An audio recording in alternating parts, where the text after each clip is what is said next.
अपने पसंदीदा शो के फुल एपिसोड देखने के लिए अभी डाउनलोड करें दंगल प्ले ऐप।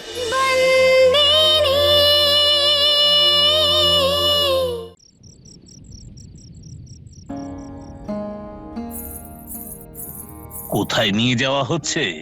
বাবা, আমি এই গ্লাসটা মায়ের কাছে নিয়ে যাচ্ছিলাম। হ্যাঁ হ্যাঁ, আমিও ওই বসুধারী কাছে যাচ্ছি। আমায় দে, আমি আচ্ছা দিয়ে বাবা। দেব। হ্যাঁ? বাবা, এটা আমাকে দাও, আমি কিন্তু চম্পাকলিকে ওটা যে পাঠিয়ে দিচ্ছি পড়ে মায়ের গেল। কাছে। ঠিক আছে। চম্পাকলি, বলুন মালকিন। চম্পাকলি, এই নাও ধরো, মায়ের ঘরে গিয়ে ওনাকে জল দিয়ে এসো। আর এইসব? এগুলো আমি পরিষ্কার করে ফেলবো, যাও। আচ্ছা।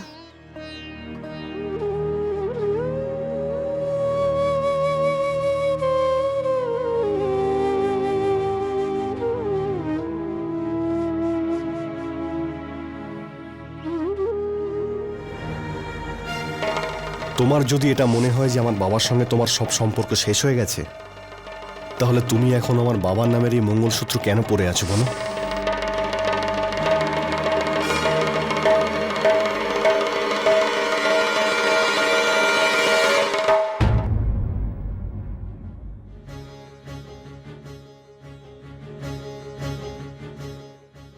হিতেন দাদা, আপনি? তোমার মঙ্গলসূত্র কোথায়?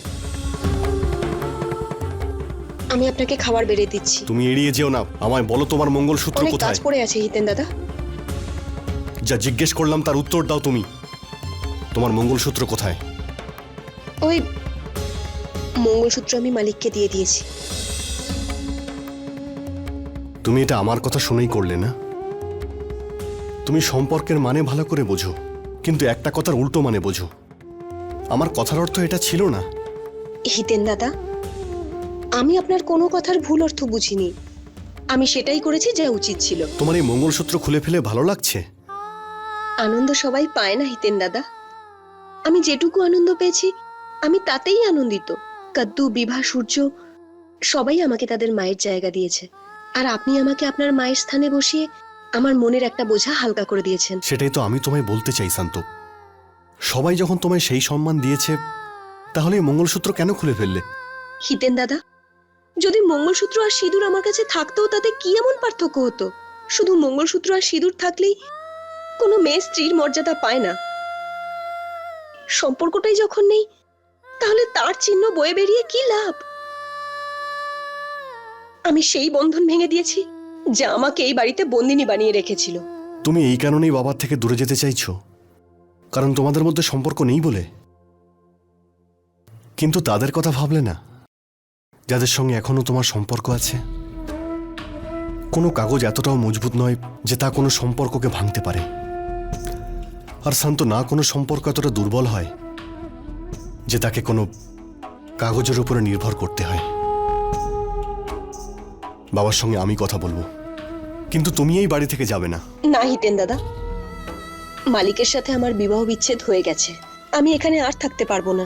আপনি মালিককে কিচ্ছু বলবেন না। তোমার যা বলার তুমি তা বলেছ। যে আঙুলের ছাপ তুমি কাগজে দিয়েছো সেটা হয়তো মুছে যেতে পারে, কিন্তু যে মায়ের ভালোবাসা তুমি আমাদের দিয়েছো সেটা তুমি কি করে মুছবে? আর এটা তুমি খুব ভালো করে জানো শান্ত, মনে যে ছাপ লেগে যায় তা কাগজের থেকে অনেক গভীর হয়, আর তা কখনো মুছে যায় না।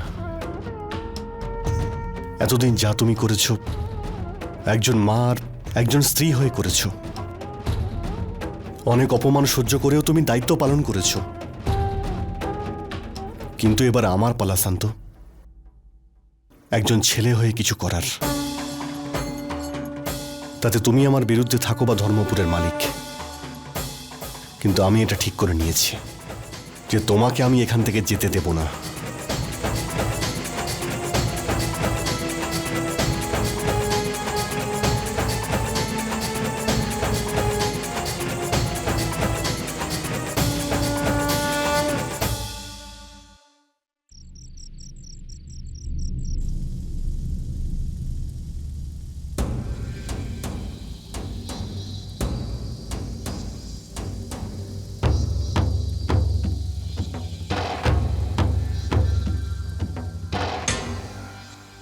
মৌলিক, আরে এদিকে একটু এসে দেখবেন।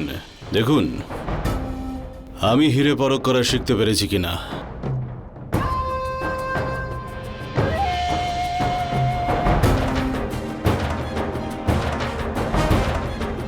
এই হিরেটা ঠিক মতো পালিশ হয়নি,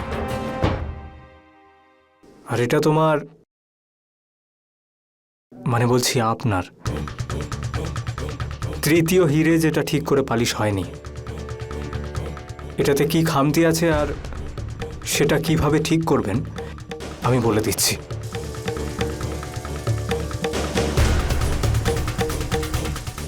এই যে কোনটা দেখছেন, এটাকে আপনি ঠিক করে পালিশ করতে পারেননি।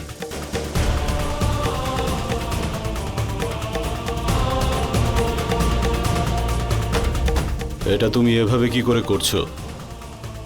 আমি ধর্মরাজ মাহিয়াবংশীর ছেলে, কিন্তু আপনি মন দিয়ে দেখুন,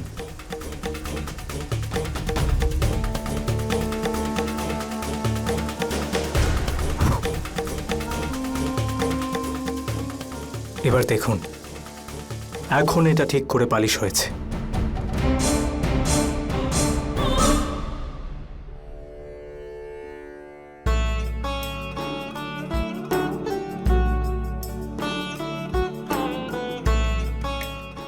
খুব ভালো, ভালো হয়েছে। জানি আপনিও ঠিক করে পালিশ করতে পারেন, আর সেদিনও হয়তো আপনি করতে পারতেন যদি আমার পিসি আপনার দিকে পাখা না ঘুরিয়ে দিত।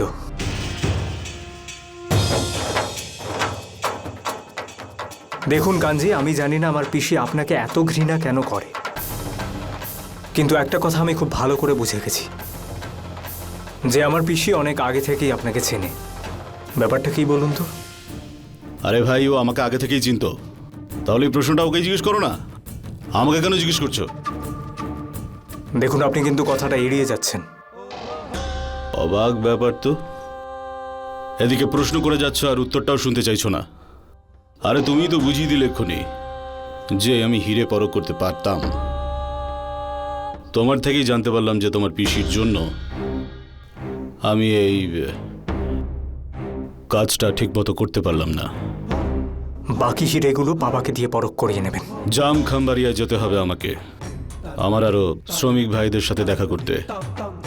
এই হিরেটা মালিককে দিয়ে তুমি পরখ করিয়ে নিও।